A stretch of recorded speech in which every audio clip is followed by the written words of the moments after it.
కొన్ని సందర్భాల్లో ఆలస్యమైన సత్యానిదే అంతిమ విజయం. సత్యానిదే అంతిమ విజయం కావాలంటే ఏది సత్యం ఏది అసత్యం జవాబు వెతకాలి. నిజాల నిగ్గు తేల్చాలి. సత్యానిదే విజయం కావాలన్న మా ఈ ప్రయత్నమే సత్యమేవ జయతే. అవి స్ట్రీట్ డాగ్స్ కాదు, కిల్లర్ డాగ్స్. గల్లీ గల్లీలో గుంపులు గుంపులుగా తిరుగుతూ కనిపిస్తే వెంటాడి మరీ కరుస్తున్నాయి. ఎగబడి మీద పడి మరీ దారుణంగా దాడి చేస్తున్నాయి. వీధుల వెంట గుంపులు గుంపులుగా తిరుగుతూ దడ పుట్టిస్తున్నాయి. చిన్నారులపై ఎక్కువగా దాడులకు దిగుతున్నాయి. కరిచి కరిచి చంపేస్తున్నాయి. రాత్రి వేళల్లో ఒంటరిగా వాటికి చిక్కామా అంతే సంగతులు. ఈ వీధి కుక్కల స్వైర విహారాలతో రోడ్లమైన అడుగు పెట్టాలంటేనే భయపడే పరిస్థితి నెలకొంది. ఆఖరికి కొన్ని సందర్భాల్లో అయితే పెంపుడు కుక్కలు కూడా చంపుడు కుక్కలుగా మారుతున్నాయి. ఈ కుక్క కాట్లతో రేబీస్ సోకి మరణించే వాళ్ళు కొందరు. వెంటాడి వేటాడి పీకి పీకి చంపుతుంటే బలైపోతున్న చిన్నారులు వృద్ధులు ఇంకెందరో. హైదరాబాద్లో జవహర్ నగర్కు చెందిన 18 నెలల చిన్నారి నిహాన్ వీధి కుక్కల దాడిలో బలయ్యాడు. మరో చోట వీధి కుక్కలు 7 ఏళ్ల తనుశ్రీపై విచక్షణారహితంగా దాడి చేయడంతో ఆ చిన్నారి కుడి చేతి వేళ్లనే తొలగించాల్సి వచ్చింది. హెచ్బీ కాలనీ డివిజన్ ఎన్టీఆర్ నగర్లో ఇంట్లో తలుపు తెరిచి నిద్రపోతున్న 62 ఏళ్ల వృద్ధురాలిపై కుక్కలు దాడి చేస్తే ఆమె ముఖంపై 40 వరకు కుట్లు పడ్డాయి. చేనెంబర్ చౌరాస్తాలో ఆడుకుంటున్న ప్రదీప్ అనే బాలుడిపై కుక్కలు దాడి చేయడంతో అతను మృతి చెందాడు. జీడిమెట్ల డివిజన్ గాయత్రి నగర్లో 2.5 ఏళ్ల పాపపై వీధి కుక్కలు దాడి చేస్తే నీలోఫర్లో చికిత్స పొందుతూ ఆ చిన్నారి మృతి చెందింది. ఇవన్నీ మచ్చుకి ఈ మధ్య కాలంలో జరిగిన కొన్ని దారుణ ఘటనలు మాత్రమే. ప్రతి ఏటా ఇదే తంతు. రక్తం రుచి మరిగిన వీధి కుక్కలు ప్రతి ఏటా ఎంతో మందిని ఇలానే బలి తీసుకుంటున్నాయి. వీధి కుక్కలు వీరంగం సృష్టిస్తూ మనుషుల ప్రాణాలను హరిస్తోన్న వేళ ప్రధానంగా ఒక 10 ప్రశ్నలు వినిపిస్తున్నాయి. అవేంటో ఒక్కసారి బిగ్ స్క్రీన్ పైన చూద్దాం. వీధి కుక్కలు ప్రాణాలు తీస్తున్నా వాటిని నియంత్రించలేని అత్యంత ఘోరమైన వ్యవస్థలో మనం బతుకుతున్నామా? ఈ మరణ మృదంగానికి కారణం వీధి కుక్కల అధికారుల నిర్లక్ష్యమా, వ్యవస్థల చేతకానితనమా? కోట్ల రూపాయల ఖర్చుతో చేస్తున్న సంతాన నియంత్రణ చర్యలు ఎందుకు ఫలితాలనివ్వడం లేదు? తూతూ మంత్రంగా మొక్కుబడి చర్యలతో వీధి కుక్కల్ని మన వ్యవస్థలే పెంచి పోషిస్తున్నాయా? వీధి కుక్కల బారిన పడి చనిపోతున్న చిన్నారుల ప్రాణాలకు, తల్లుల కడుపు కోతకు పరిహారాలతో ఖరీదు కట్టగలమా? స్పెషల్ డ్రైవ్లు, స్పెషల్ మీటింగ్లు, స్పెషల్ కమిటీలు వేస్తే సరిపోతుందా? కమిట్మెంట్ అవసరం లేదా? ఇండియన్ యానిమల్ వెల్ఫేర్ బోర్డు సలహాలు కేవలం కాగితాలకే పరిమితమవుతున్నాయా? కార్యరూపం దాల్చడం లేదా? బెంగళూరు, పూణే లాంటి నగరాల్లో సాధ్యమైన వీధి కుక్కల నియంత్రణ మన దగ్గర ఎందుకు సాధ్యం కావడం లేదు? మధ్యప్రదేశ్లో వీధి కుక్కల కట్టడికి 7 సీనియర్ ఐఏఎస్లతో కమిటీ వేశారు. మన దగ్గర మాత్రం ఎందుకని ఆ కమిట్మెంట్ లేదు?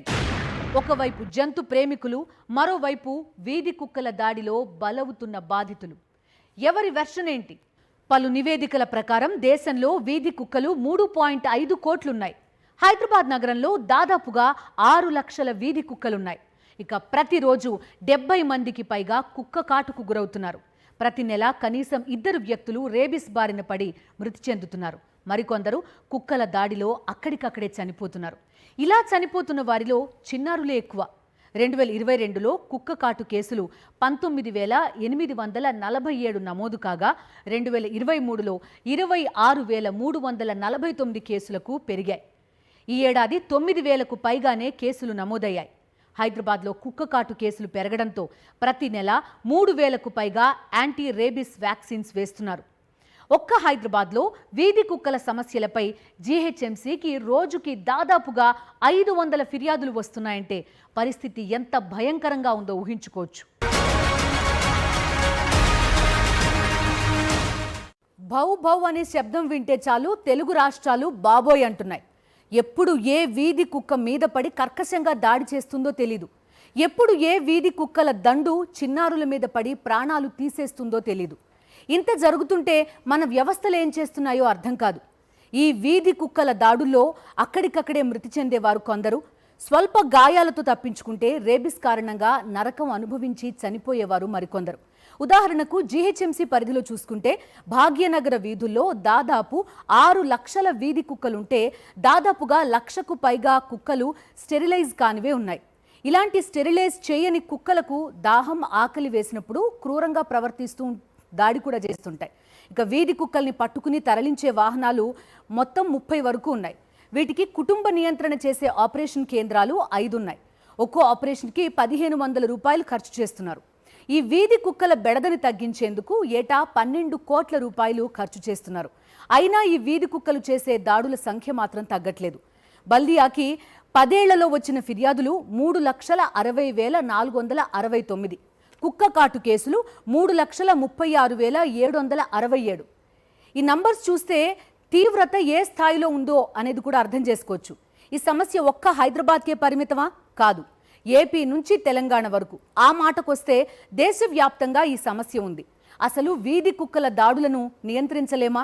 వాటి బెడద నుంచి బయటపడలేమా? ఏటా కోట్ల రూపాయలు ఖర్చు చేస్తున్నా మనకేంటి కర్మ? ఎప్పుడు మేల్కొంటాయి ఈ ప్రభుత్వాలు, మన వ్యవస్థలు? ఇదే అంశంపై ఇవాల్టి సత్యమేవ జయతే. మనతో మాట్లాడడానికి పద్మనాభరెడ్డి గారు మనతో పాటు జాయిన్ అవుతున్నారు, ఫోరం ఫర్ గుడ్ గవర్నెన్స్ నుంచి.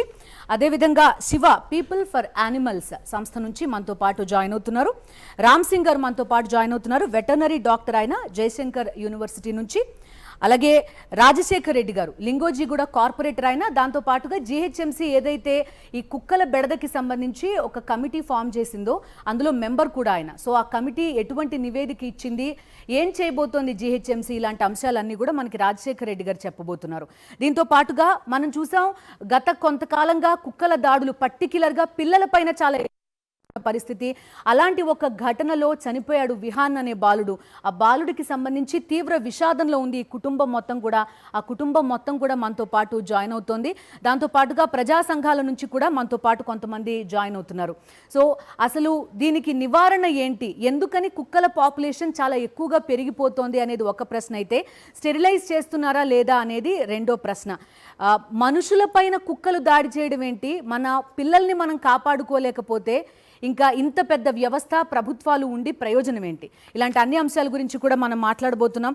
సో మొట్టమొదట మనం విహాన్ పేరెంట్స్ తోటే మాట్లాడదాం. అసలు ఆ రోజు ఏం జరిగింది ఏంటి అనేది మొదట తెలుసుకునే ప్రయత్నం చేద్దాం.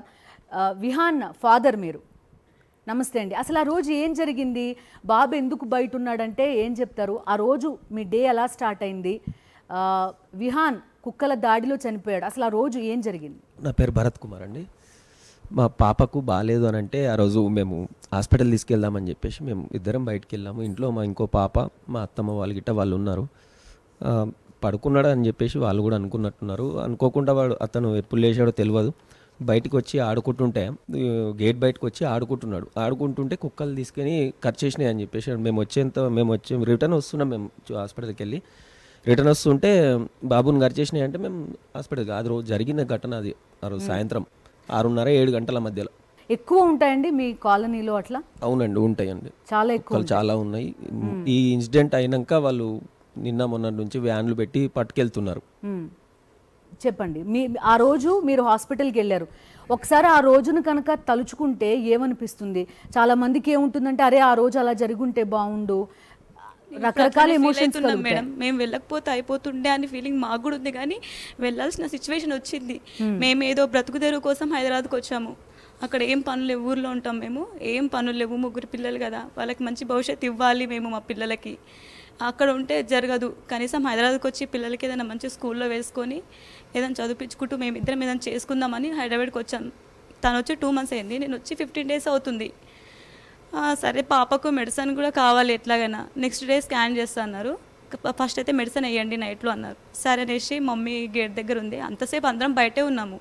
చిన్నోడు బనానా తినేసి నాకు సగం ఇచ్చేసి లోపలికి వెళ్ళిపోయాడు నవ్వుకుంటూ. సరే పిల్లలందరూ ఉన్నారు, ఆడుకుంటాడు కదా, అమ్మ ఒక 5 నిమిషాలు చూడమ్మా నేను తీసుకొని వచ్చేస్తా 5 నిమిషాల్లో అంటే సరే అమ్మ అనేసి తను కూడా చిన్నోడు పిల్లలతో బెడ్రూమ్లో ఆడుతున్నాడంట. చూసింది, అప్పటివరకు చూసింది. తను చాలా యాక్టివ్గా ఉంటాడు బాబు, ఎప్పుడు వచ్చేదే తెలియదు, బయటికి వచ్చేసిండు. మేము అవి తీసుకొని వచ్చేలోపే అంతా జరిగిపోయింది కళ్ళ ముందు. తెలిసేవరకు పడిపోయాను అక్కడ. ఏం జరిగింది వాడిని చూడలేదు కూడా నేను. అసలు ఎన్నో జరుగుతుంటాయి టీవీలో చూస్తున్నాం మేము. చూసినప్పుడు చాలా కేర్గా, అంటే 10 years తర్వాత పుట్టాడని చెప్పి వాడిని క్షణం క్షణం కనిపెట్టుకుంటున్నాం. కానీ ఆ రోజు అలా జరిగిపోయింది. ఎందుకు జరిగిందని ఇప్పుడు కూడా బాధపడుతున్నాం. మా బాబుకి అట్లయిన తర్వాత లైట్స్ వేసుకున్నారు, రోడ్లు సాఫ్ చేసుకున్నారు. ఏం లాభం మేడం? మళ్ళీ నా కొడుకు వస్తాడా, తిరిగి వస్తారా చెప్పండి. చుట్టుపక్కల అసలు ఎవ్వరు లేరా అమ్మ? వాళ్ళు చూసారట కానీ చీకట్లో చెత్త సంచి అనుకున్నారంట. లైట్ లేకపోవడం వల్ల చూసిన వెంటనే అది బాబు అని వాళ్ళు గుర్తుపట్టలేకపోయారు. గుర్తుపట్టలేదు. అంటే వాళ్ళు ఏమనుకుంటారు చెత్త సంచి, కానీ చాలాసేపటి చూసి ఏంటి ఇంతసేపు అయినా వదట్లేదు, ఏం సంచి అయినప్పుడు టార్చ్ లైట్ వేస్తే బాబు కనిపించాడు. బయటికి రాలేని పరిస్థితులు అయితే ఈ హైదరాబాద్లో ఎలా బతుకుతారు మేడం చెప్పండి? ఎన్ని కోటి ఆశలతో వచ్చాము మేము. మా బాబుని హైదరాబాద్కి వచ్చి మా బాబుని పోగొట్టుకుంటామని అసలు ఎక్స్పెక్ట్ చేయలేదు మేడం. భరత్ గారు మీరేం చేస్తారండి? నేను వడ్రంగి పని చేస్తాను మేడం, కార్పెంటర్ ఊర్లో. నడవట్లేదు ఇప్పుడు అంతా. ఏందనంటే యూపీవీసీ డబ్ల్యూపీసీ లెక్కల అట్లా డోర్లు చేయించు, కట్టే డోర్లు గిట్ట అవన్నీ ఎవరు చేయించుకోవట్లేదు, నడవట్లేదు. మా డాడీ కూడా ఖాళీగానే ఉంటున్నాడు, మా బాపు. అట్లా అని చెప్పేసి ఏదైనా ఒకటి పని చేసుకుందామని వస్తే మా ఫ్రెండ్ మా బామ్మర్ది ద్వారా వాళ్ళ ఇంట్లోనే ఉన్నాం మేము ఇప్పుడు, రూమ్ చూసుకుందామని. వాళ్ళ ద్వారా యాక్టివ్ ఫైబర్ నెట్లో చిన్నగా ప్రమోటర్ జాబ్ ఉందంటే సరే వద్దామని చెప్పేసి అనుకున్నాం. అనుకొని వచ్చి 2 months అవుతుంది. నేను 2 months వచ్చి ఉంటున్నా, చేసుకుంటుంటే ఒక 10-15 days ముందు మేము పిల్లలతో నాకు ఫుడ్కు కొంచెం ప్రాబ్లం అవుతుంది రామ్మ అని చెప్పేసి పిలిస్తే వచ్చిర్రు వాళ్ళు. అక్కడ బతుకుదెరువు ఏం లేక ఇక్కడికి వచ్చి ఏదైనా పని చేసుకుందామని చెప్పేసి వచ్చినాం ఊరు నుంచి. ఓకే, అది పొట్ట చేత పట్టుకుని వచ్చిన కుటుంబం వీళ్ళది, విహాన్ కుటుంబం. 2 పేరెంట్స్, వాళ్ళకి కడుపు శోకం మిగిలింది. ఆఖరికి బిడ్డని కోల్పోయిన బాధలు ఉన్నారు. ఒక్క విహాన్ మాత్రమే కాదు, ఇంకా చాలామంది పిల్లలపైన కుక్కలు ఇదే విధంగా దాడి చేస్తున్న పరిస్థితి. సో మనం ఇదే అంశం గురించి మాట్లాడబోతున్నాం. పద్మనాభరెడ్డి గారు, ఒక విషాదమైన కథ నిజంగా. మనం కనీసం మన వ్యవస్థలో పిల్లల్ని కాపాడుకోలేకపోతే ఇంకా ఎందుకు ప్రభుత్వం ఉండేందుకు, లేకపోతే ఇంత వ్యవస్థలు ఉండేందుకు అనేది ఒక ప్రశ్న. సీరియస్ ప్రజా సమస్యను తీసుకొని మీరు ప్రజల్లోకి తీసుకెళ్తున్నందుకు సాక్షి టీవీని నేను అభినందిస్తున్నాను. ఇకపోతే మన సంస్కృతి ఏంటి, భారతదేశం సంస్కృతి మొదటి నుంచి కూడా మనము చెట్లను జంతువులను ప్రేమిస్తున్నాం. ఉదాహరణకు ఆవు అంటే గోమాత అంటాము, పాము అంటే నాగదేవత అంటాము. అట్లాగే కోతిని ఆంజనేయుడి స్వరూపంగా చూస్తాము, ఏనుగు ఉంటే వినాయకుడి స్వరూపంగా చూస్తాము. ఈ విధంగా మన సంస్కృతి లోపల జంతువులను మనం ప్రేమించడం లేదని కాదు. కాకపోతే అదొక లిమిట్ దాటిపోయి మన మనుగడకే ఇబ్బంది కలిగేటట్టుగా ఉన్నప్పుడు వీటిని చంపాల్సిందే, తప్పదు. అయితే చట్టాలు ఏం చెప్తున్నాయి? ఇప్పుడు మనం హైదరాబాద్ గురించి మాట్లాడితే మీరు ఇప్పుడు ఇందాక అన్నారు కదా, సుమారుగా 6 లక్షల కుక్కలు ఉన్నాయని. ఇక్కడ జనాభా 1 కోటి అనుకుంటే ప్రతి 16 మందికి ఒక కుక్క ఉన్నది హైదరాబాద్లో. గల్లీలలో వెయిట్ చేస్తున్నా ఎప్పుడు బయటకు వస్తారో కరుద్దామన్నట్టుగా. ఈ పరిస్థితి లోపల చట్టం చెప్పేది ఏంటంటే జిహెచ్ఎంసీకి ఒక బాధ్యత ఉంది. అంటే అక్కడున్న ప్రజలకు ఎటువంటి అనారోగ్య సమస్యలు వచ్చినా లేదా ఇట్లా కుక్కల బెడద ఉన్నా ఏం చేయాలని. అనారోగ్య సమస్యలు వచ్చినప్పుడు ముఖ్యంగా సీజనల్ వర్షాలు పడ్డప్పుడు సీజనల్ వ్యాధులు వస్తుంటాయి, దానికి కూడా చట్టం చెప్పింది. జిహెచ్ఎంసీ చట్టంలో 249 సెక్షన్ ఏం చెప్తుందంటే ఎవరు కూడా యజమాని లేని కుక్కలు ఉన్నట్టయితే అది సమాజానికి బాధ కలిగిస్తుంది కాబట్టి పట్టుకొని చంపేయమన్నారు, డిస్ట్రాయ్ చేయమన్నారు. సో చట్టంలోనే ఆ అంశం ఉంది. when it is harming the people. Yes. So ఇంకోటి ఏంటంటే ఒక కుక్కలనే కాదు, ఇప్పుడు పెద్దపులి ఉంది. పెద్దపులి ఎప్పుడైతే మనుషుల మీద అటాక్ చేస్తుందో దాన్ని మ్యాన్ ఈటర్ కింద డిక్లేర్ చేస్తారు, చేసేసి చంపేస్తారు. తర్వాత పందులు ఉన్నాయి. కేంద్ర ప్రభుత్వం ఏం చేసిందంటే పంటలన్నీ చెడిపేసినట్టయితే పందులను కూడా చంపేయండి అని చెప్పేసి ఒక అమెండ్మెంట్ తీసుకొచ్చి సర్పంచ్లకు అధికారం ఇచ్చింది. ఇట్లాగే మన హకీంపేట దగ్గర చాలా పందులు ఆ కాలనీలోకి వస్తుంటే ఫారెస్ట్ డిపార్ట్మెంట్ ఆర్డర్ ఇచ్చినారు, చంపేసినారు అన్నమాట. అంటే ఇక్కడ ఏంది, జంతువులను మనం ప్రేమించాలి, తప్పు లేదు. కానీ అవి ఎప్పుడైతే మానవాళి మనుగడకు మన యొక్క ప్రజలకు ఇబ్బంది కలిగిస్తాయో అప్పుడు తప్పకుండా వాటిని తీసేయాలా. వాళ్ళ తల్లిదండ్రులది చూస్తుంటే నాకు కూడా బాధ అనిపించింది. ఇది ఏం ప్రభుత్వము, ఇది ఎందుకు ఇట్లా చేస్తున్నారు, ఇంకా ఎంతమంది పిల్లల బలిగొన్నప్పుడు ముందుకు వస్తారని. మొన్న మేము ఒక ప్రభుత్వానికి రిప్రజెంటేషన్ చేసినాం ఇట్లా ఉన్నదని చెప్పి. అది పత్రికలలో పెద్దగా వచ్చింది. తెల్లారి దినమంతా ఫోన్లే. ఏమని మీరు అట్లా చెప్తారండి, కుక్కలను చంపచ్చా, కుక్కలు కూడా మనతో సమానమే కదా. కుక్కలు కూడా ప్రతి జంతువు మనిషితో సమానమే. కానీ ఎప్పుడైతే అవి మన మనుగడకు ప్రాబ్లం అవుతుందో, మనల్ని హాని చేస్తున్నాయో తీసేయాల్సిన అవసరం తప్పకుండా ఉంది. Okay, right. అయితే ఒక డిస్క్లైమర్ ఇందులో, అదేంటంటే జంతువులకు కానీ లేకపోతే జంతు ప్రేమికులకు కానీ సాక్షి టీవీ కానీ ఈ డిబేట్ కానీ వ్యతిరేకం కాదు, కానీ ఈ మనుషుల్నే ఈ జంతువులు అటాక్ చేస్తున్నప్పుడు, చంపేస్తున్నప్పుడు ఏం చేయాలి అనేది ఒక ప్రశ్న. దాంతోపాటుగా ఇంత బడ్జెట్ కేటాయిస్తున్న ఈ నిర్లక్ష్యం ఏంటి, అదేవిధంగా ప్రభుత్వాలు ఎందుకు ఇలా వ్యవహరిస్తున్నాయి, మానవ తప్పిదాలు ఎంతవరకు ఉన్నాయి, వీటన్నిటిపైన మాట్లాడుకోవాల్సిన హై టైం ఇది. కాబట్టి ఈ అంశం గురించి చాలా స్పెసిఫిక్గా మాట్లాడడం కూడా జరుగుతోంది. అంతేకాని జంతు ప్రేమికులకి కానీ జంతు సంరక్షణకు కానీ మేమైతే వ్యతిరేకం కాదు. సో ఆన్ దిస్ డిస్క్లైమర్, శివగారు, ప్లానెట్ మీద ప్రతి జీవరాశికి జీవించేదానికి కానీ లేకపోతే చెట్లకి కానీ పుట్టలకు కానీ ప్రతి ఒక్కళ్ళకి అవకాశం ఉంటుంది. కానీ మనుషుల ప్రాణాలకి లేకపోతే మన మనుగడకే ప్రశ్నార్థకమైనప్పుడు వాటిని ఎందుకు చంపకూడదు అనేది పద్మనాభరెడ్డి గారి ప్రశ్న. సంఘటన జరిగింది, విహాన్ అనే బాబు చనిపోవడం చాలా దురదృష్టకరం. యాక్చువల్ అట్లా జరగకూడదు, అలాంటి ఇన్సిడెంట్స్ చేయకూడదు అని చెప్పేసి ఏబీసీ గైడ్లైన్స్ తర్వాత చాలా గైడ్లైన్స్ వచ్చాయి దానికి సంబంధించి. కానీ అటువంటి సిచ్యువేషన్ జరుగుతూ ఉన్నాయి. ఇట్లాంటివి జరగకుండా ఉండాలని మేము చాలా సాయశక్తుల గవర్నమెంట్తో తర్వాత అందరితో కలిసి మా పీపుల్ ఫర్ యానిమల్స్ అనే సంస్థ ఇంకా చాలా ఎన్జిఓస్ కూడా వర్క్ చేస్తున్నాయి ఈ సిచ్యువేషన్కి సంబంధించి. సో కుక్కలను చంపేయడం అనేది అంటే ఫైనల్ రిపోర్ట్ కాదు. ఎందుకంటే ఇప్పుడు మనం ఒక ఎగ్జాంపుల్ తీసుకుందాం, అమీర్పేటలో డాగ్స్ ఎక్కువ ఉన్నాయంటే అక్కడ చంపేస్తాం. సో పక్కన కృష్ణానగర్ ఉంది, ఇటు పక్కన బేగంపేట ఉంది. సో అక్కడ చంపేసిన మాత్రాన డాగ్స్ అనేవి అక్కడ ఉండవని ఉండదు. సో ఈ ఏరియాస్ నుంచి ఆటోమేటిక్గా అలౌట్ అయిపోతాయి. సో దీనికి ఒకటే సొల్యూషన్ అనేది అయితే మేము చెప్పమండి. ఎందుకంటే యానిమల్ బర్త్ కంట్రోల్ ఏవైతే మన animal welfare board of India guidelines ఉన్నాయో వాటిని మనం క్రమ పద్ధతిగా అనేది ఇంప్లిమెంట్ చేస్తే ఖచ్చితంగా ఈ ఏదైతే ఇష్యూ డాగ్ బైట్స్ తర్వాత ఇన్సిడెంట్స్ ఏవైతే జరుగుతున్నాయో అవి జరగకుండా ఉండడానికి ఛాన్సెస్ ఉన్నాయి. అయితే ఇక్కడ మీరు చెప్పారు ఒకటి అందులో చేస్తున్నది స్టెరిలైజేషన్ అనేది ఒక ప్రక్రియ, స్టెరిలైజేషన్ తర్వాత యాంటీ రేబీస్ వ్యాక్సినేషన్, ఏబీసీ, ఈ రెండు కూడా ఒక సొల్యూషన్స్. కానీ over a period of time అది ఎంత ప్రాక్టికల్గా వర్కౌట్ అవుతుంది అన్నది కూడా మనం చూడాలి కదా. ఇది క్రమ పద్ధతిలో చేస్తున్నారు చాలా చోట్ల. ఇప్పుడు ఇది ఇవాళే మొదటి ఘటన కాదు, రెండో ఘటన కాదు, దేశవ్యాప్తంగా చూసుకుంటే ఎంతమంది చనిపోతున్నారు అన్నది కూడా మనం చూస్తున్నాం. It is not working. Exactly మీరు చెప్పేది కరెక్టే ఉందండి. కానీ ఓన్లీ జిహెచ్ఎంసీ లిమిట్స్లో మాత్రమే యానిమల్ బర్త్ కంట్రోల్ అనేది ఇంప్లిమెంటేషన్ చాలా వరకు జరిగింది. కానీ ఏవైతే రూరల్ అర్బన్స్ రిమోట్ ఏరియాస్లో ఉన్నావో అక్కడ ఎటువంటి ఇంప్లిమెంటేషన్ లేదు. దయచేసి దాని మీద కూడా దృష్టి పెట్టి ఇటువంటి కంప్లైంట్స్ రాకుండా చూసుకోవాలి. ఎందుకంటే అక్కడ ఏబీసీ అనేది ఇంప్లిమెంటేషన్ లేదు. మెయిన్ ప్రాబ్లం అది. హైదరాబాద్లో చాలా వరకు చేస్తున్నారు, జిహెచ్ఎంసీ చేస్తుంది, ఎన్జిఓస్ చేస్తున్నాము, people for animals, blue cross అన్నీ కలిసి చేస్తున్నాం. కానీ ఇక్కడ ఏమవుతుందంటే రిమోట్ ఏరియాస్ ఎగ్జాంపుల్ వాళ్ళు చెప్తున్నారు.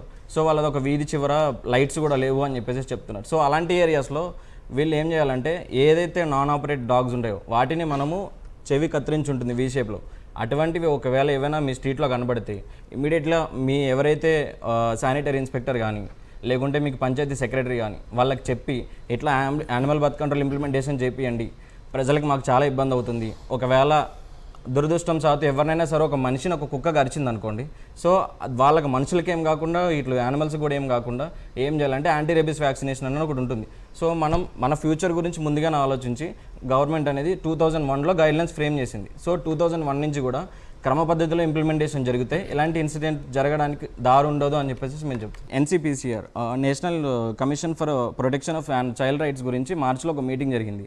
ఆ మీటింగ్లో కూడా వాళ్ళు కూడా అదే సజెస్ట్ చేస్తున్నారు. దీనిలో కూడా క్లియర్గా చెప్తున్నారు ఏమనంటే వీళ్ళ కంక్లూజన్ అంతా కూడా యానిమల్ బర్త్ కంట్రోల్ ఇంప్లిమెంట్ చేయండి, అడ్వైజరీ ఏబీసీ రూల్స్ అన్నీ కూడా ఫాలో కావండి, తర్వాత ఏవైతే రిమోట్ ఏరియాస్ ఉంటాయో ఆ ఏరియాస్లో స్కూల్స్లో కానీ అంగన్వాడీస్, మెయిన్ అంగన్వాడీస్ ఆ ఏరియాస్లో పిల్లలకి మన ఓన్లీ కుక్కలనే కాదు వేరే జంతువుల పట్ల ఎట్లా నడుచుకోవాలనేది ఒక అవేర్నెస్ ప్రోగ్రామ్స్ అనేది చేయాలి. రామ్ సింగ్ గారు, మీరు వెటర్నరీ డాక్టర్ కూడా కాబట్టి ఇప్పుడు శివగారు ఒక పాయింట్ మెన్షన్ చేశారు, అదేంటంటే ఫెరోషియస్గా ఉన్నప్పుడు మనం ఏం చేయాలి అనేది.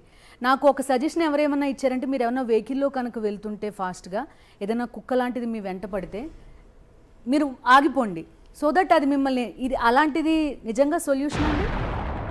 ఈరోజు సత్యమయ జయతే ప్రోగ్రామ్కి పాల్గొన్న ప్యానల్ అందరికీ నమస్కారం చెప్తూ, అదేవిధంగా విహాన్ కుటుంబానికి చాలా బాధతో వాళ్ళకి నేను ప్రగాఢ సానుభూతి తెలుపుతున్నాను. నా పేరు doctor Ram Singh. I'm working in associate professor PV Narasimha Rao పశువైద్య విశ్వవిద్యాలయం. I'm a gynaecologist, reproduction man. So ఇక్కడ బేసిక్గా తీసుకుంటే మనకు ఎక్కడ ప్రాబ్లం వస్తుందంటే population, dog population on par with human population. ఎప్పుడైతే హ్యూమన్ పాపులేషన్ సమానంగా డాగ్ పాపులేషన్ అయితే వచ్చిందో ఈ డాగ్స్ కూడా అభద్రతా భావానికి లోనైపోయి ఎక్కడైతే ఇప్పుడు జవహర్ నగర్ కానీ లేదా పెరిఫెరల్ కానీ ఎక్స్టెండ్ అయిపోతున్నాయి, మన అపార్ట్మెంట్స్ కానీ మన ఇది కానీ. సో వాటి కుదుర్చుకున్న ఆవాసాలు కూడా లేకుండా వాటి యొక్క అభద్రవాదంతో ఒక దాడి చేయడానికి ఆస్కారం ఎక్కువగా ఉంటుంది. అదేవిధంగా దాన్ని మనం మాట్లాడుకున్నట్టయితే ఒక ఆడకుక్క ఒక వీధిలో ఉన్న ఒక ఆడకుక్క సంవత్సరానికి సగటున 15 నుంచి 20 పిల్లలు పెడుతుందండి. యాజ్ ఏ రిప్రొడక్షన్ మ్యాన్గా నేను చెప్తున్నాను, 15 నుంచి 20 పిల్లలు పెడుతుంది. అదేవిధంగా కాలనీలో కనుక ఒక 5 డాగులు కనుక మనం ఉన్నట్టయితే మీరు సుమారుగా యావరేజ్ తీసుకుంటే ఒక 100 పప్పీలు అంటే పిల్లలు వస్తాయి. సో ఇక్కడ 100 పిల్లలు వచ్చినప్పుడు మళ్ళీ ప్రాపగేట్ అవుతూనే ఉంటుంది. ఈ 5 కుక్కలతోనే కాదు, మళ్ళీ అట్లా. సో ఆన్ పార్ విత్ ఏంటంటే ఈ పాపులేషన్ అయితే పెరుగుతుంది. సో పాపులేషన్ పెరిగినప్పుడు దాని మెజర్మెంట్స్ అంటే రెమెడీస్ తీసుకోవాలి. దాని ఏదైతే సర్జికల్ ఇంటర్వెన్షన్ ఏబీసీ అయితే ప్రోగ్రామ్ వచ్చిందో అవి ఇంప్లిమెంటేషన్ జరగాలి.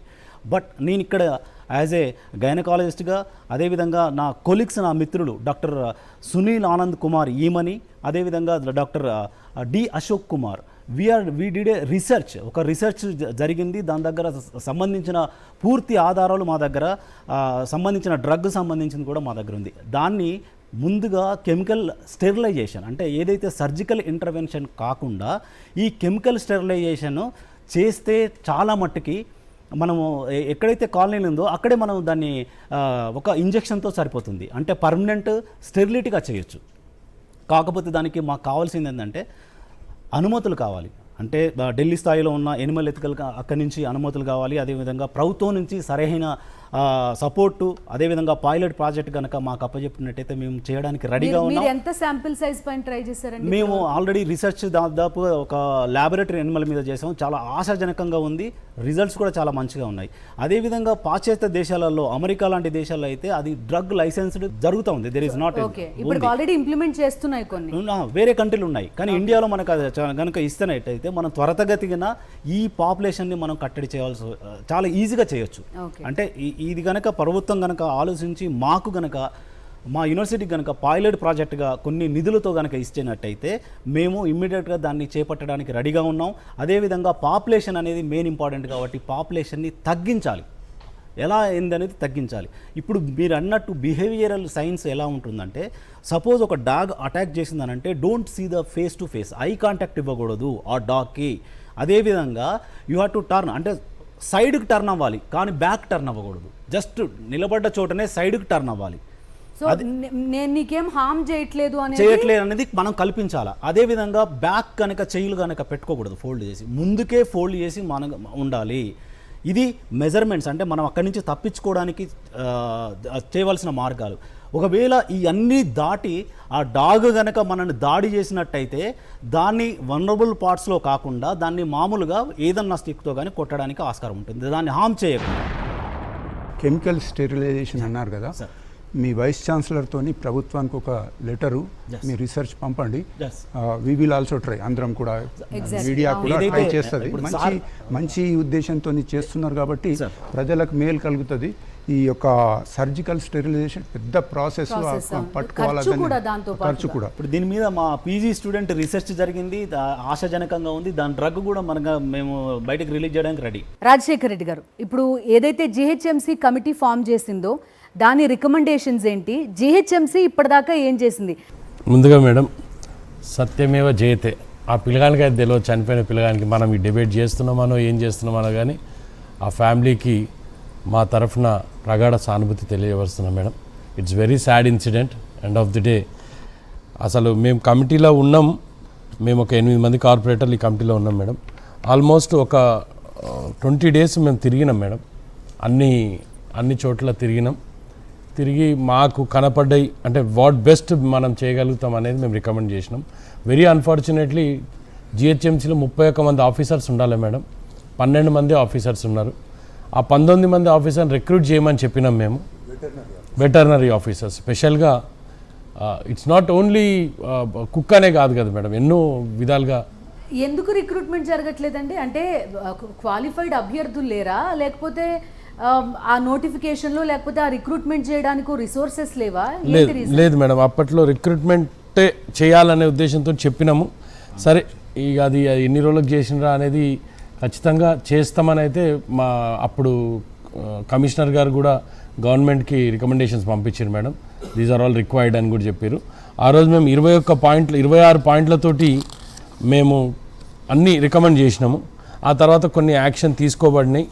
బండ్లు ఎన్ని ఉండాలి, ఎన్ని షిఫ్ట్లు రన్ కావాలి, డాగ్ క్యాచింగ్ వెహికల్స్ ఎన్ని ఉండాలి, సూపర్వైజర్లు ఎంతమంది ఉండాలి, ఎంతమంది మానిటర్ చేయాలి, ఇవన్నీ విషయాలపైన కూడా అంత అధ్యయనం జరిగింది. జరగకుండా ఏం లేదు. వెరీ అన్ఫార్చునేట్ మళ్ళీ ఒక ఇన్సిడెంట్ అయింది. ఆ అంబర్పేట ఇన్సిడెంట్ తర్వాతనే హై లెవెల్ కమిటీ కాన్స్టిట్యూట్ అయింది మేడం. అంబర్పేటలో ఒక బాబు చనిపోయింది ఫస్ట్.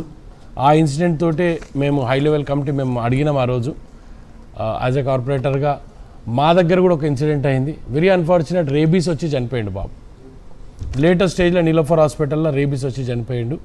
బేసికల్గా అన్నిటికీ కారణం ఒక కారణం మేడం, ఈరోజు చెత్త ఈజ్ ప్రైమ్ కారణం మేడం. ఏ కారణమైనా చెప్పండి, అంతా తిరిగి మళ్ళీ జిహెచ్ఎంసీ దగ్గరికి జిహెచ్ఎంసీ మేడం 100%. నేను కూడా ఇప్పుడు ఐ డోంట్ వాంట్ టు అంటే జిహెచ్ఎంసీ ఏదో మంచి చేస్తుందని అనను మేడం. ఎందుకంటే తప్పు జరిగినప్పుడు ఏదైనా తప్పే, 100% తప్పే మేడం.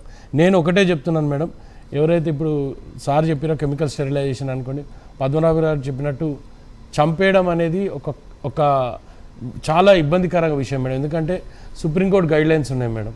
కుక్కని చంపొద్దు, తీసుకెళ్ళిన కుక్కని మళ్ళీ అక్కడే వదిలిపెట్టాలి.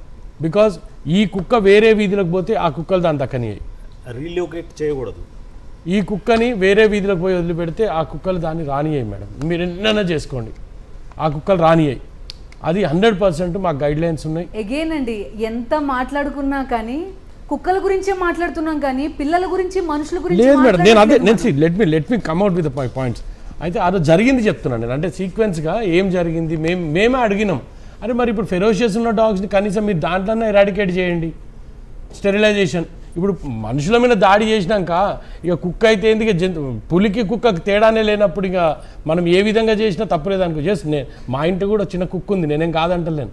కానీ నేనేమంటున్నా అంటే మేడం, ఇదంతా కూడా బాధపెట్టే అంశం. ఆ పిల్లగానికి ఏం తెలుసు మేడం, అది ఫెరోషియసా కాదా, అది కరుస్తుందా కరవదా, అది వాడు ఆడుకుంటాడు. వాస్తవానికి ఆ కుక్కతో వాడు ఆడుకునే కుక్కని ఎన్నో చూస్తున్నాం. ఆ పిల్లగాడికి ఆడుకుంటాడు కుక్కతోటి.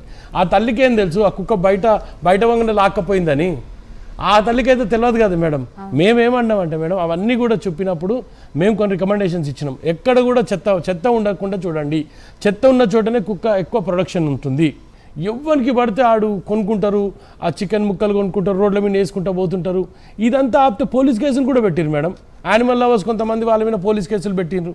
వాళ్ళ మీద కాలనీ కేసులు పెడితే వాళ్ళ మీద పోలీస్ కేసులు పెట్టిరు. అరే వద్దురా బాబు అట్లా వేయకండి, మీరు అట్లా వేస్తే ఇట్లా ఇబ్బంది అవుతుందని. ఇవన్నీ కూడా జరిగినాయి. ఇది ఒక హైదరాబాద్కే లిమిట్ అయిన జవహర్నగర్ జిహెచ్ఎంసీ కానే కాదు, జవహర్నగర్ పార్ట్ ఆఫ్ మున్సిపాలిటీ. అక్కడ లైట్స్ లేవు. Very unfortunate. ఇంత పెద్ద హైదరాబాద్లో ఇంకా లైట్లు లేకుండా ఉంటున్నామా అనే దానికి వస్తే అదో పెద్ద చర్చ. పొద్దున్న లేసే పాలిటిక్సే మేడం. ఇప్పుడు ఆ సంఘటన జరిగింది. లాస్ట్ 2 మీటింగ్లు నేను అటెండ్ చేసిన. నాకు చాలా బాధ వేసింది. అసలు రియల్గా మనం దేనికోసం పోతున్నాం అక్కడికి? 1,20,00,000 మందిని రిప్రజెంట్ చేయడానికి నేను జిహెచ్ఎంసీకి పోతే వాళ్ళ బాధలు చెప్పుకోకుండా నీకు సంబంధించిన పార్టీ లీడరు, వానికి సంబంధించిన పార్టీ లీడర్ నాకెందుకు మేడం? నా కొడుకు కుక్క గారిచింది, ఆ కొడుకు కోసం మాట్లాడతామని నన్ను పంపించారు. కానీ నీ రాజకీయ నాయకుని కోసం నాకేం సంబంధం అని మాట్లాడితే మాకు బయట మేము వచ్చినప్పుడు మా క్రిటిసిజం మేము ఫేస్ చేస్తున్నాం. చాలామంది తిడుతున్నారు మమ్మల్ని. I accept. వాళ్ళ తిట్లు కూడా 100% కరెక్ట్ మేడం. మేము చేస్తున్న తప్పు.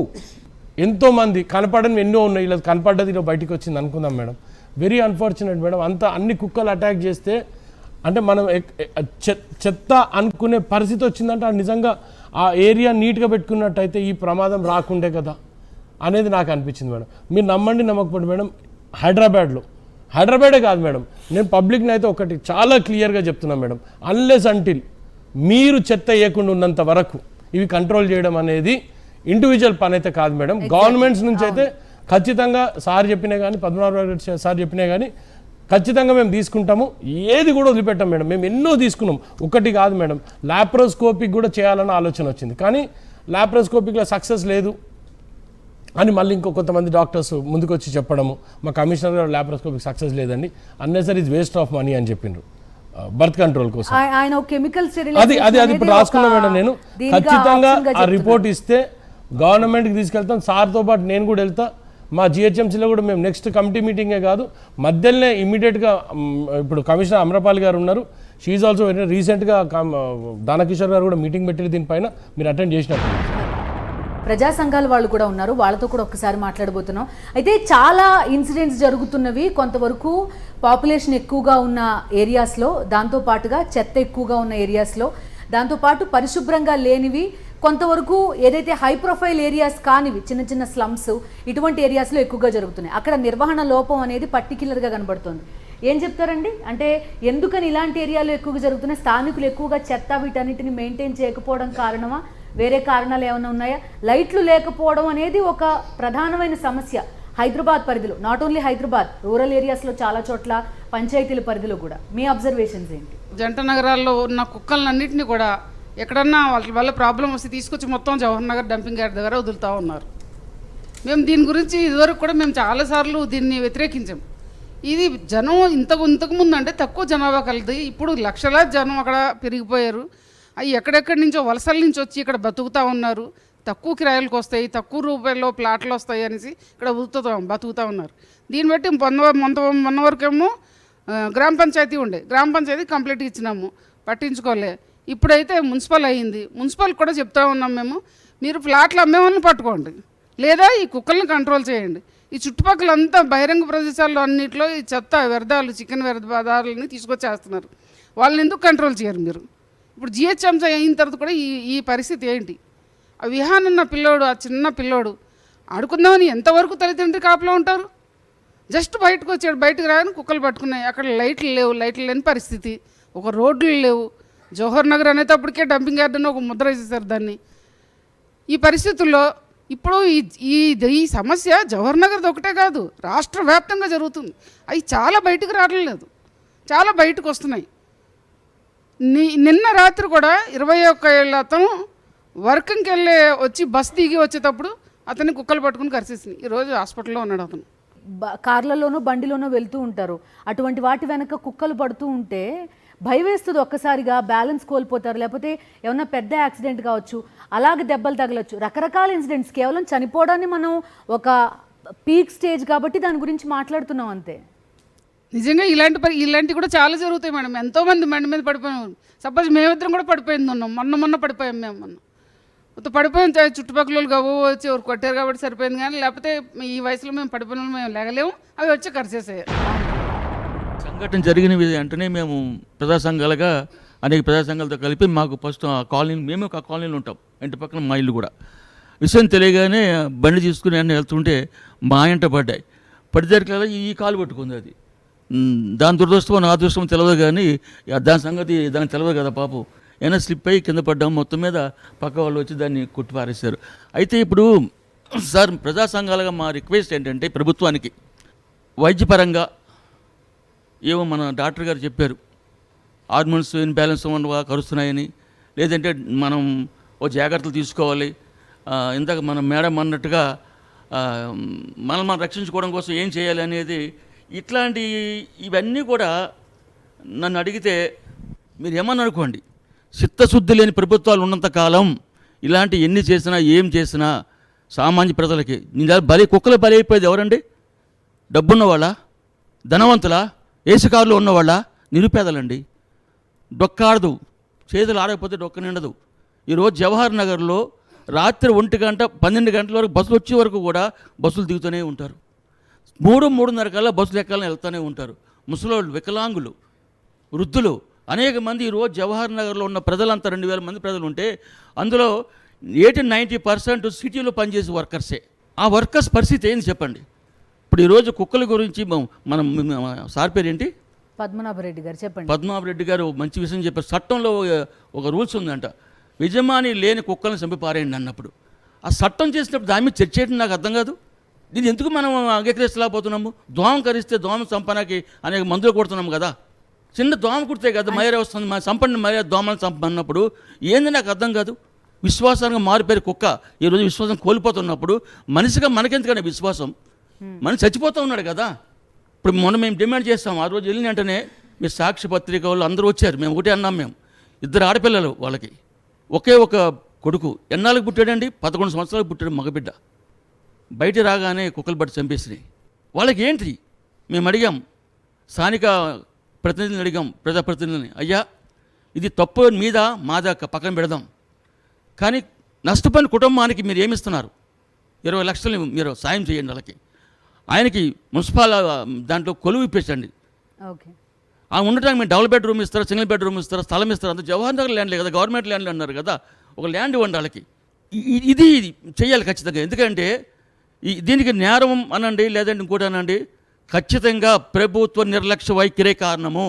కుక్కలు ఇచ్చలవిడిగా పెరిగిపోతున్నప్పుడు ఆప్టల్ కుక్క నుండి మనిషిని కాపాడుకోలేకపోతే ఇంకెందుకంటే మన ప్రభుత్వాలు? ఈ దౌర్భాగ్య పరిస్థితి మారాలి. చట్టాలు చేసినప్పుడు కూడా ఆ చట్టాలను అమలు చేయడానికి చర్చ నాకు అర్థం కాదండి. ఇది ఎవరి కుక్కల మీద కోపమా తాపం పక్క పెట్టండి. ఖచ్చితంగా మనిషి మనుగడే పోతున్నప్పుడు ఈ జీవరాశులు ఏం లాభం? ఎందుకోసం అండి? మాకు అవగాహన వచ్చింది ఎట్లా ఉండాలి అని చెప్పి మేము కాపాడుకుంటున్నాం. మున్సిపల్ వాళ్ళు కూడా మన లొకాలిటీలో ఏమేం ప్రాబ్లమ్స్ ఉన్నాయి, కంప్లైంట్ ఎవరిస్తున్నారు, ఎంత ఫాస్ట్గా రియాక్ట్ అవుతున్నాము, ఎంత వరకు క్లియర్ చేస్తున్నాము అని కూడా ఆలోచించాలి. మేము కంప్లైంట్ ఇస్తున్నా పట్టించుకోవట్లేదు. ఈ లైట్స్ గురించి కూడా మేము ఆల్రెడీ కంప్లైంట్ ఇచ్చాము, పెట్టి అప్పటి వరకే ఒక 1 మంత్ వర్క్ చేసే ఆ లైట్స్ మళ్ళీ ఆఫ్ అయిపోయినాయి. మేము కంప్లైంట్ ఇచ్చాము, మళ్ళీ రాలేదు, పట్టించుకోలేదు. ఇంతసేపు కుక్కల్ని మనం ఎలా కాపాడుకోవాలి, కుక్కల్ని స్టెరిలైజ్ చేసిన కుక్కలు కూడా స్టెరిలైజ్ చేసి అవే ఏరియాలో వదిలిపెట్టారు మీరు. నెక్స్ట్ డే 2 days బ్యాక్ అవే కుక్కలు స్టెరిలైజ్ చేసిన కుక్కలే మళ్ళీ ఒక కోడిని ఇక్కడ పీక మీద పట్టుకొని ఈడ్చుకెళ్ళిపోయినాయి. ఎందుకు మరి? స్టెరిలైజేషన్ చేసిన తర్వాత కూడా అంత అగ్రెసివ్గా ఎందుకు ఉంటున్నాయి కుక్కలు? దాని మీద మీరు ఏం చేస్తున్నారు? మున్సిపల్ వాళ్ళు కూడా మీరు ఎవరైతే బాధ్యతగా వర్క్ చేస్తారో, ఎవరైతే బాధ్యత తీసుకొని వర్క్ చేస్తారో, మేడం అన్నట్టు పవర్స్ కోసం ఫైట్ చేసే వాళ్ళకి కాకుండా బాధ్యతగా తీసుకొని వర్క్ చేసే వాళ్ళకే బాధ్యత ఇవ్వండి. మీరు పవర్స్ కోసం ఎంతసేపు మా పవర్స్ కాపాడుకుందాం, పవర్స్ని ఎంజాయ్ చేద్దాం అనే వాళ్ళకి ఇవ్వకండి. ఈరోజు అది చాలా ప్రాబ్లం అయిపోయింది. ఎందుకంటే మేము మొత్తుకుంటున్నాం, మేము బతింలాడుకొని రిక్వెస్ట్ చేసుకుంటున్నాం, సార్ మా ఏరియాలో లైట్స్ లేవు. అడిగిన వాళ్ళ మీద అగ్రెసివ్ అయిపోతున్నారు.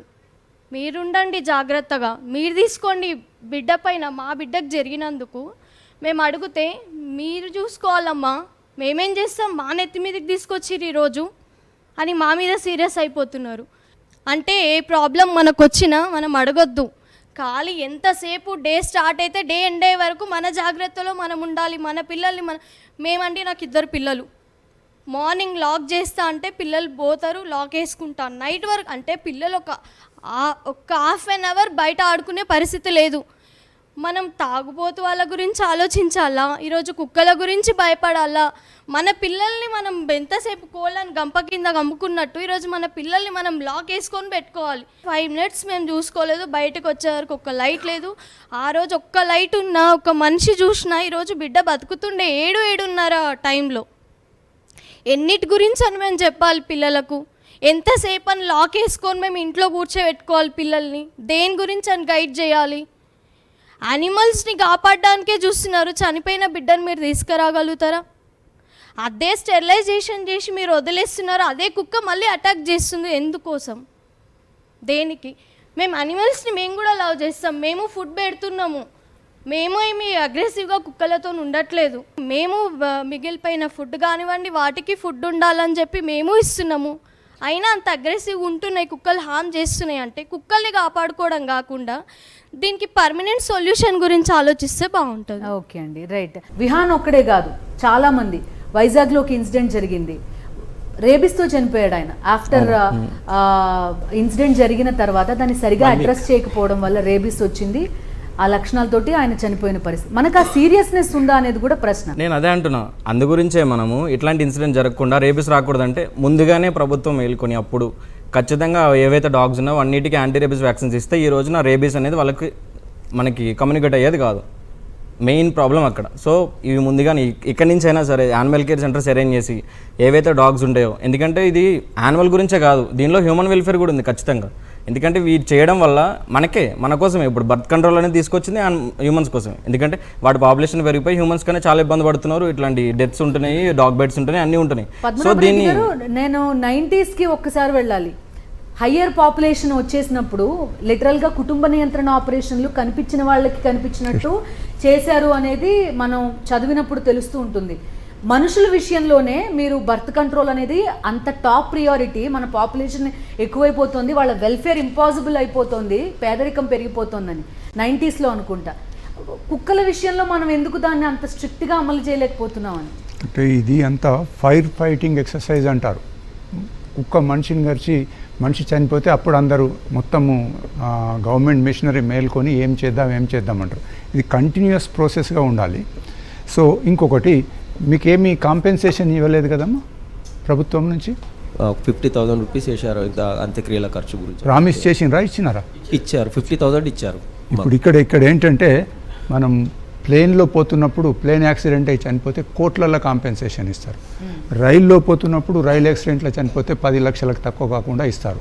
ఇక్కడ మున్సిపాలిటీ అజాగ్రత్తతోని ఒక పాప చనిపోయినప్పుడు 50,000 అంటే అది సరి అయిన పద్ధతి కాదు. రీజనబుల్ కాంపెన్సేషన్ ఇవ్వాలి. అంబర్పేటలో బాబు చనిపోయినప్పుడు జిహెచ్ఎంసీ మేము 2 lakhs ఇచ్చినాం madam. So the same recommendation will be done from my end to the government madam. Because మీరు ఇక్కడ పిలిచిండ్రు, మేమేం చేయలేం మేడం. 100% ఆ బాబుని తీసుకురాలేము. అది ఎవరితోనే కాదు, అది అది అది బాధ వ్యక్తపరచడం తప్ప ఏం చేయలేము. ఖచ్చితంగా వాళ్ళ ఫ్యామిలీకి మేము జిహెచ్ఎంసీ నుంచి అప్పట్లో జరిగిన ఇన్సిడెంట్కి 2 లక్షలు ఇచ్చినాం మేడం. బట్ ఇది అవుట్ సైడ్ ఆఫ్ జిహెచ్ఎంసీ ఉంది కాబట్టి ఒక్కసారి ఈ ఇష్యూని నేను ఖచ్చితంగా గవర్నమెంట్ దృష్టికి తీసుకెళ్తా. సో పాసిబుల్ ఎంతవరకు ఉంది అనేది నేను చర్చించుకొని ఖచ్చితంగా చేసే ప్రయత్నం చేస్తాను madam. I promise you. Okay, I will do that. Past 5 years నుంచి నేను స్ట్రే డాగ్స్కి హెల్ప్ చేస్తున్నాను madam. More than 100 dogs, more than 100 యానిమల్స్ని నేను సేవ్ చేసి ఉండొచ్చు ఇప్పటికీ. సో మా ఏరియాలో ఉన్న స్ట్రీట్లో ఉన్న వాటికి నేను పర్సనల్గా వాటిని గవర్నమెంట్ హాస్పిటల్కి తీసుకెళ్ళి ఇంజెక్షన్స్ చేయిస్తా, రేబీస్ వ్యాక్సినేషన్స్. ప్లస్ అక్కడ లోకల్లో ఉన్న వాటికి ఎటువంటి ప్రాబ్లమ్స్ ఉన్నా పెద్ద పెద్ద సర్జరీస్ నేను చేయిస్తా. మొన్న యాక్సిడెంట్ నాది ఇన్స్టాగ్రామ్లో అవిన్యా స్ట్రే హెల్పర్స్ అని చెప్పేసి ఒక పేజ్ ఉంది మేడం. సో విత్ పబ్లిక్ సపోర్ట్తోని నేను మోర్ దెన్ 100 యానిమల్స్ వరకు ఇప్పుడు నేను సేవ్ చేసిన. సో నేను చెప్పేది ఏంటంటే మేడం, ఇప్పుడు ఒక యానిమల్ మన పైన అటాక్ చేస్తుంది, ఒక డాగ్ అనే కాదు, నార్మల్గా ఇప్పుడు ఒక దొడ్డిలో పెంచుకుంటున్న బర్రెనే కానీ నీ పైనకి అటాక్ చేస్తుంది అన్నప్పుడు నువ్వు దాన్ని ఏ రకంగా ప్రభావితం చేస్తున్నావు? ఇప్పుడు ఒక చిన్న పిల్లలు ఉన్నారు, ట్యూషన్కి వెళ్తున్నారు. ట్యూషన్కి వెళ్ళేటప్పుడు చిన్న పిల్లలు కర్ర తీసుకొని దాన్ని కొట్టడం కూడా అంతే తప్పు. అంటే మనం దాన్ని ఆ రూపానికి తీసుకొని రావడం మన తప్పు, మానవులం. వాళ్ళకి చాలా ఘోరమైన పరిస్థితి అయింది. దానికి నాకు కూడా పెయిన్ అనిపిస్తుంది దాంతో. కానీ ఎండ్ ఆఫ్ ది డే మనం లోకల్గా ఉన్నాం. ఇప్పుడు వీళ్ళకి అటాక్ అయిన పరిస్థితి వేరే వాళ్ళు దాంట్లోపైన అటాక్ చేసి ఉండొచ్చు మేడం. ఇంకొక మెయిన్ థింగ్, డాగ్ అటాక్ చేస్తుంది అంటే ఆ ప్లేస్ నుంచి ఇంకొక ప్లేస్కి రీలొకేట్ చేయడం. లాస్ట్ సమ్మర్లో నేను 330 వాటర్ బాల్స్ బయటికి డిస్ట్రిబ్యూట్ చేసిన మేడం. 50 వాటర్ బాల్స్ నేను ఎవ్రీ సమ్మర్లో జాబ్ వదిలేసి వాటర్ ఫిల్లింగ్ చేస్తాను యానిమల్స్ కోసం. 50 బౌల్స్ నేను డైలీ వాటర్ ఫిల్ చేస్తాను వాటికి. సో సార్ చెప్తున్నారు ఫుడ్ పెట్టడం తప్పు అని చెప్పేసి. అంటే వాళ్ళు తెస్తున్నారు, రాత్రి వేసేస్తారు. అంటే వాళ్ళందరూ వాళ్ళ పని చేసుకొని హ్యూమానిటీతోని ఫుడ్ పెడుతురు. సో వాళ్ళ సపోర్ట్ మీరు తీసుకొని ఏవైతే స్టెరిలైజ్డ్ లేవో వాటిని వాళ్ళ దగ్గరికి 2 నిమిషాలలో వచ్చేస్తాయి అవి. ఇప్పుడు నార్మల్గా వాళ్ళకున్న ఎఫెక్షన్కి ఆ డాగ్ వాళ్ళ దగ్గరికి జస్ట్ సెకండ్స్లో వచ్చేస్తాయి. ఇప్పుడు మా ఏరియాలోకి వెళ్తే ఆ లోకల్ వాటర్ అవన్నీ పెడతారు కాబట్టి సహజంగానే మీకు అటాచ్ అయిపోతాయి. మేము చెప్తున్నాం, జిహెచ్ఎంసీ నుంచి మాకు ఒక ప్రోగ్రామ్ ఇచ్చారు, స్కూల్స్ అటెండ్ చేయండి, స్కూల్స్కి డూస్ డూ నాట్స్ అని పెట్టారు. కుక్క ఆగినప్పుడు ఉరకాలా వద్దా, కుక్క మీ మీనికి వచ్చినప్పుడు ఆగిపోవాలి. అది అంటే ఆ పాప కన్నా చిన్న బాబు చనిపోయింది. ఇప్పుడు వీఆర్ టాకింగ్ అబౌట్, ఇప్పుడు నువ్వు చెయ్యొద్దు అనేది ఎవ్వరు అంటలేరబ్బా. ఇక్కడ కూర్చున్న దానికేం తెలుసు, మరి అన్నమే కూడా పెట్టాలి దానికైనా. ఎవ్వరు ఆ మాట, నేను ఒకటే చెప్తున్నా చూడు, నేను అనేది అందరం కూడా ఉన్నోళ్ళం ఏమంటున్నాము, ఆ పాపను కరవకుండా కుక్కను మనం ఎట్లా కాపాడాలి, కుక్కను కూడా ఎట్లా ఆ పాపను కాపాడుతూ కుక్కను ఎట్లా కాపాడాలనేది వీళ్ళు మెయిన్ డైరెక్షన్. సత్యమేవ జయతి అనే దాన్ని మెయిన్ కాన్సెప్ట్ ఏంది, అది మనకు కావాల్సింది. ఖచ్చితంగా జంతు ప్రేమికులకే కాకుండా విక్టిమ్స్ ఎవరైతే, ఇప్పుడు విహాన్ ఉన్నాడు, ఇంకో విహాన్ రాకుండా ఉంటాడు మేడం. పాపులేషన్ని మనం తగ్గించాలి, ఏబీసీ సెంటర్లు ఏవైతే ఎక్కువగా విరివిరిగా పెంచాలి. అదేవిధంగా కెమికల్ స్టెరిలైజేషన్ మీద ప్రభుత్వం కూడా ఒక దృష్టి సారించవలసిన అవసరం ఉంది. అదేవిధంగా డాగ్ హాస్టల్స్ కూడా ఎక్కువగా పెట్టడానికి చూడాలి ప్రభుత్వం. ముఖ్యంగా ఏదైతే హైకోర్టు ఇంటర్వ్యూన్ అయిన తర్వాత ప్రభుత్వం కూడా హై లెవెల్ కమిటీ వేయడాన్ని మాత్రం నేను హర్షిస్తున్నాను, స్వాగతించవలసిన విషయమే. కాబట్టి ఇంకా ఫర్దర్గా ఒక నిహాను కాకుండా ఉండాలంటే మనం త్వరితగతిన కొన్ని చర్యలు తీసుకోవాల్సిన అవసరం ఉంది. అదేవిధంగా ఏవైతే సుశీల్ చెప్పినట్టుందో సమాజం మీద కొద్ది అవగాహన మాత్రం ఉండాలి.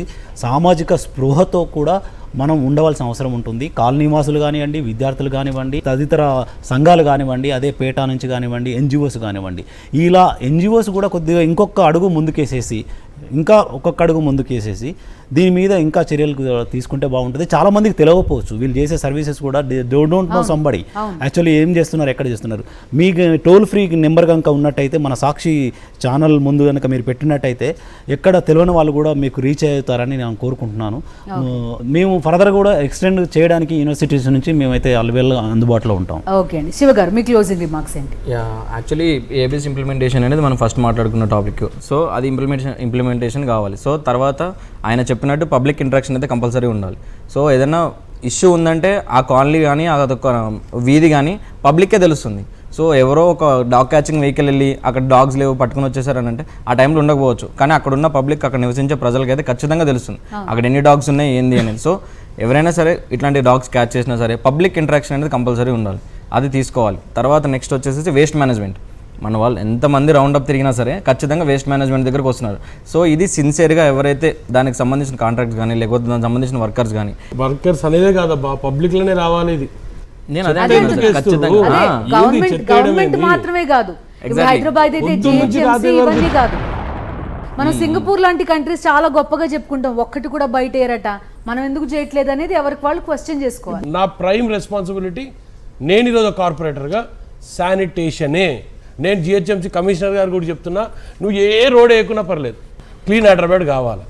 మీరు 100% చెప్తున్నా మేడం, 50% ఈ డాగ్ కంట్రోల్ కాకపోతే అడగండి. మీరు చెత్తని పబ్లిక్ కంట్రోల్ చేసేంత వరకు ఇది ఆగదు. పబ్లిక్ కంట్రోల్ చేయాలి. ప్రాసెసింగ్ కి సంబంధించి మీరు డ్రై వేస్ట్, వెట్ వేస్ట్ ఎట్లా మేనేజ్ చేస్తున్నారు అనేది జిహెచ్ఎంసీ ఆర్ గవర్నమెంట్ కి సంబంధించి చూసుకోవాలి. డెఫినెట్ గా గవర్నమెంట్ పాత్ర ఎంత ఉందో పబ్లిక్ పాత్ర దానికన్నా 100 రెట్లు ఎక్కువ ఉంది. I agree. కానీ వేస్ట్ మేనేజ్మెంట్ లో గవర్నమెంట్ కూడా రెస్పాన్సిబుల్ గా ఉండాలి. Of course responsible. Of course government is only responsible. Padmanabha Reddy గారు మీ క్లోజింగ్ రిమార్క్. ప్రభుత్వం సీరియస్ గా తీసుకోవాలా, ఏదో ఇప్పుడు పాప చనిపోయిందని మీటింగ్ పెట్టడం కాకుండా ఇది కంటిన్యూస్ ప్రాసెస్, ఇది ఆగదు. హైదరాబాద్లోనే కాదు, ప్రతి దగ్గర ఈ కుక్కల యొక్క బెడద ఉంటుంది. కాబట్టి ఇప్పుడు కార్పొరేటర్ గారు చెప్పినారు 31 మంది ఇన్స్పెక్టర్స్ ఉండే బదులుగా 12 మంది ఉన్నారు. ఈ మాదిరిగా హైదరాబాదే కాదు, ప్రతి దగ్గర వీళ్ళని రిక్రూట్ చేయాలా, కొద్దిగా వ్యాన్స్ ఇవ్వాలా. ప్రజలు కూడా సెల్ఫ్ రిస్ట్రెంట్ అంటే వ్యర్థ పదార్థాలను రోడ్ల మీద పడేయకుండా ప్యాక్ చేసి పెట్టడము. కాలనీలలో చాలామంది ఏం చేస్తారంటే రిక్షాలు వస్తాయి, దాంట్లో వేసేసి పంపిస్తుంటారు అన్నమాట. ముఖ్యంగా నాన్ వెజిటేరియన్ ఫుడ్ అన్నది రోడ్ల మీద పడేయకుండా చూడాల్సిన బాధ్యత అధికారుల కంటే ఎక్కువ ప్రజల మీద. మనం కూడా కొంచెం బాధ్యతగా ఉంటే బాగుంటుంది. ఓకే అండి. పద్మనాభ రెడ్డి గారు, శివ గారు, రామ్ సింగ్ గారు, రాజశేఖర రెడ్డి గారు, థ్యాంక్ యూ వెరీ మచ్ అండి డిబేట్కి వచ్చినందుకు. మీ అందరికీ కూడా థ్యాంక్ యూ అండి. వీధి కుక్కల బెడదని తప్పించుకోవాలంటే ఏం చేయాలి, కుక్కల్ని ఎలా కాపాడాలి, అదేవిధంగా మనుషులు ఎవరైతే కుక్క కాటుకు గురవుతున్నారో వాళ్ళని ఎలా కాపాడాలి, చాలా గైడ్ లైన్స్ వస్తున్నాయి. అయితే ప్రధానంగా ప్రభుత్వాలు చేయాల్సింది స్టెరిలైజేషన్, యాంటీ ర్యాబిస్ వ్యాక్సినేషన్. దీంతో పాటుగా యానిమల్ వెల్ఫేర్ అసోసియేషన్స్ని వీటన్నిటిని అసోసియేట్ చేయాలి, యూనివర్సిటీస్ని అసోసియేట్ చేయాలి. వీళ్ళందరినీ గ్రూప్గా ఫామ్ చేస్తే కనుక కొంతవరకు ఈ వీధి కుక్కల బారి నుంచి తప్పించడం కొంతవరకు ఈజీ అవుతుందని మనతో పాటు ప్యానెల్లో వాళ్ళంతా కూడా చెప్తున్నారు. సో దీంతో పాటుగా వేస్ట్ మేనేజ్మెంట్, ప్రజలు చేయాల్సిన ప్రధానమైన పని చెత్తని ఎక్కడ పడితే అక్కడ పడేయకండి, తడి చెత్తని పొడి చెత్తని వేరు చేయండి. దాంతోపాటుగా వీధుల్లో ఇష్టం వచ్చినట్టు పడేయకండి. మీరు ఎవరైతే చెత్త కలెక్ట్ చేసుకోవడానికి వస్తున్నారో వాళ్ళకి మాత్రమే ఈ చెత్తనివ్వండి. ఇలాంటి రకరకాల సూచనలు వీళ్ళంతా కూడా చేస్తున్నారు. సో రెస్పాన్సిబుల్ సిటిజన్స్గా మనం కూడా ఉందాం. ప్రభుత్వాలని తప్పుబట్టే ముందు మన వంతుగా మనమేం చేయాలి అనేది కూడా ఆలోచించాల్సిన హై టైం ఇది. దీంతోపాటుగా కెమికల్ స్టెరిలైజేషన్ గురించి కూడా ఆలోచించాలని ఒక సజెషన్ కూడా మనకి ప్యానెల్ నుంచి వస్తుంది. సో ప్రభుత్వం దీనికి సంబంధించి ఏం చేయగలుగుతుందనేది కూడా కమిటీ చర్చించాల్సిన అవసరం కనబడుతోంది. ఇది ఇవాల్టి సత్యమేవ జయతే. మరో ఇంపార్టెంట్ అంశంతో మళ్ళీ కలుద్దాం. Stay with us.